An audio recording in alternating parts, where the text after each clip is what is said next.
Monsieur le Président de l'Assemblée générale, Monsieur le Secrétaire général de l'Organisation des Nations unies, Excellences, Mesdames et Messieurs les chefs d'État et de gouvernement, Excellences, Mesdames et Messieurs, permettez-moi tout d'abord d'adresser mes sincères condoléances au peuple et au gouvernement du Mexique suite au tremblement de terre qui a dévasté ce pays. Je voudrais vous adresser, au nom de ma délégation et au mien propre, Monsieur le Président, toutes nos sincères félicitations pour votre élection à la présidence de la 72e session ordinaire de l'Assemblée générale des Nations unies. De même, j'exprime toute notre reconnaissance à votre prédécesseur, M. Peter Thomson, à qui nous rendrons un vibrant hommage pour le travail accompli. À M. Antonio Guterres, secrétaire général de l'Organisation des Nations unies, je réitère mes vœux de succès et de réussite dans l'accomplissement de son mandat. Avec intérêt, la haute portée du thème de ce débat général. En effet, rendre la priorité à l'être humain, garantir la paix et la vie décente à tous sur une planète préservée, tel est énoncé le défi majeur qui commande à nous tous une attitude d'ouverture et de responsabilité. Monsieur le Président, l'humanité est confrontée à de nombreux défis. Le terrorisme élargit chaque jour son champ d'action. Aucun continent n'est à l'abri des violences perpétrées au nom de l'extrémisme et des replis identitaires. La recrudescence des tensions dans la péninsule coréenne pourrait ouvrir la voie à un conflit nucléaire sans commune mesure. La situation en Syrie et en Irak, le conflit israélo-palestinien, la menace nucléaire, les crises en Afrique et dans les autres parties du monde posent ouvertement l'exigence morale et urgente de la paix. La paix, cette valeur sans laquelle rien de constructif et de durable n'est possible, a toujours été notre credo de tous les instants. Chaque fois que les circonstances le permettent, le Congo s'emploie à défendre les idéaux de paix et de justice en Afrique et dans le reste du monde. C'est dans ce cadre que mon pays va accueillir le 19 octobre 2017 le 7e sommet de la conférence internationale sur la région des Grands Lacs et la réunion de haut niveau du mécanisme de suivi de l'accord cadre pour la paix, la sécurité et la coopération pour la République démocratique du Congo et la région. Ce sommet offrira l'opportunité d'envisager les voies et moyens de règlement des différentes crises en cours dans cette partie de notre continent. Outre la République démocratique du Congo, d'autres pays de la région des Grands Lacs sont confrontés à des crises diverses. Je pense particulièrement à la République centrafricaine, au Burundi et au Soudan du Sud. S'agissant de la République centrafricaine, le processus de retour à la paix suit normalement son cours. Le soutien du Congo au gouvernement et au peuple centrafricain est acquis. La mise en œuvre de la feuille de route pour la paix et la réconciliation en République centrafricaine, adoptée en juillet 2017 sous l'égide de l'Union africaine, devrait donner une nouvelle impulsion en vue de la stabilisation de ce pays frère. Au demeurant, la recherche de solutions pour une sortie de crise effective en Libye, dans le cadre du mandat confié par l'Union africaine au Congo, qui en assure la présidence, progresse assurément dans le bon sens. La tenue, le 9 septembre dernier à Brazzaville, de la 4e réunion du comité de haut niveau de l'Union africaine sur la Libye a permis des avancées fort encourageantes. Tous les acteurs majeurs de la crise libyenne, ainsi que les membres des comités de dialogue mis en place par les Libyens eux-mêmes, ont fait le déplacement de Brazzaville pendant ou juste après le sommet. Un communiqué final et une feuille de route ont été adoptés à l'issue des travaux. Le comité unifié de dialogue interlibyen a démarré ces discussions qui porteront essentiellement sur la modification de l'accord de Skirat du 17 décembre 2015 et la conférence interlibyenne à Addis-Abeba en décembre prochain.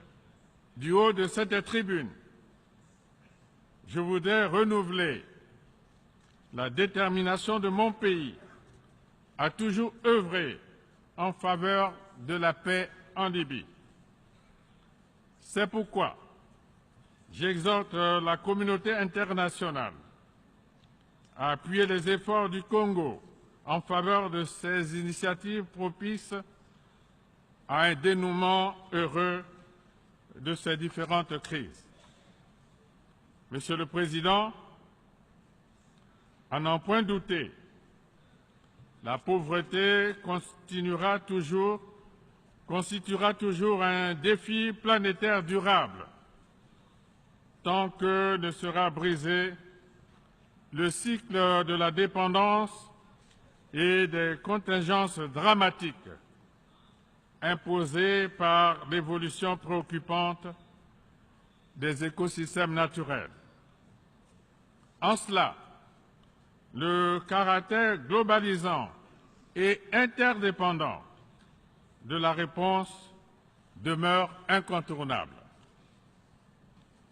Par-delà nos différences, doivent se retrouver les capacités régulatrices des grandes puissances, en articulation avec la recherche des paradigmes adaptés et des solidarités plus efficaces pour faire avancer les économies en marche vers le développement. L'équilibre du monde est à ce prix. C'est dans ce contexte particulier que l'Afrique est touchée par le drame de l'immigration au large de la Méditerranée. De même, les déplacements forcés des populations vers des espaces plus hospitaliers du fait des changements climatiques donnent la mesure de la détresse des hommes, des femmes et des enfants qui en sont victimes. Nous sommes donc tous interpellés. Il nous faut agir en profondeur, de manière solidaire et dans la compréhension mutuelle, pour contenir ces exodes vers l'incertitude et préserver la vie des milliers d'Africains. Véritable enjeu mondial, le climat a fait l'objet d'échanges promoteurs sur l'avenir lors de la conférence de Paris en 2015. Dans l'urgence, les engagements pris doivent être tenus, comme un retour sur la conscience collective de l'humanité, le lieu d'exprimer toute notre compassion et notre solidarité à l'endroit des populations victimes des conséquences néfastes des changements climatiques. Je pense particulièrement aux effets dévastateurs de l'ouragan Irma en Amérique, des inondations et des glissements de terrain en Asie et dans certains pays d'Afrique, plus précisément en Sierra Leone. Convenons, une fois de plus, que la protection de l'environnement est une obligation commune et incontournable. En écho à ce postulat, mon pays a initié le Fonds bleu pour le bassin du Congo, en marge de la 22e conférence des parties à la Convention cadre des Nations Unies sur le changement climatique. Le mémorandum d'entente signé en mars dernier à Oyo, au Congo, marque la première étape de sa création. Cet instrument financier vise à assurer une meilleure qualité de vie à nos peuples et protéger les forêts du bassin du Congo, deuxième poumon vert d'un seul tenant du monde après l'Amazonie. J'invite la communauté internationale à accompagner le Congo dans cette initiative engagée pour préserver toute notre planète du réchauffement climatique. Monsieur le Président, la vie décente pour tous, c'est aussi permettre à nos populations de bénéficier d'un état de santé de qualité. La prolifération des médicaments contrefaits et sous-standards constitue de plus en plus une menace sérieuse et tentaculaire pour le monde, particulièrement pour les pays en développement. L'expansion de ce fléau rappelle les contours d'un trafic judicieusement organisé pour soutenir le financement du terrorisme. Selon l'Organisation mondiale de la santé, 800 000 décès par an sont dus aux faux médicaments. Environ 10% des médicaments en circulation dans le monde seraient contrefaits. En Afrique et dans les pays du Sud en général, ce chiffre atteindrait 40%, voire 60% dans certaines régions. En plus des efforts consentis par l'Organisation mondiale de la santé, il convient d'entreprendre des actions d'envergure au niveau de l'Assemblée générale des Nations unies en vue de définir une stratégie globale de lutte contre ce péril. Le plaidoyer en cette matière porte sur la mobilisation constante de tous les pays, notamment à travers une attention soutenue des allocations financières substantielles. Pour notre part, mon pays s'est engagé dans ce combat en collaboration avec la Fondation Brazzaville pour la paix et la préservation de l'environnement. Monsieur le Président, la République du Congo traverse une étape marquée par un contexte socio-économique préoccupant dû à la chute drastique des coûts pétroliers. Des ajustements budgétaires sont désormais envisagés avec l'appui des institutions financières internationales. En dépit de cette conjoncture morose, le Congo poursuit sa marche résolue vers la consolidation de la démocratie.